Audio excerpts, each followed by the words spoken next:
Hey DIYers, and welcome back to DIY Hookup. Today I'm sharing with you this super simple DIY. So here I have a frame that I made with some trim that I had in my scrap pile. And I also cut out a piece of chicken fencing to fit behind it.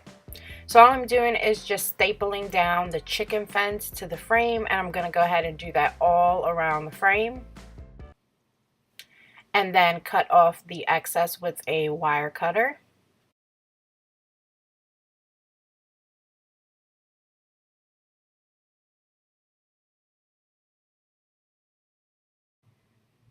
And I got this Rooster from a craft store for like $2.50 with a coupon.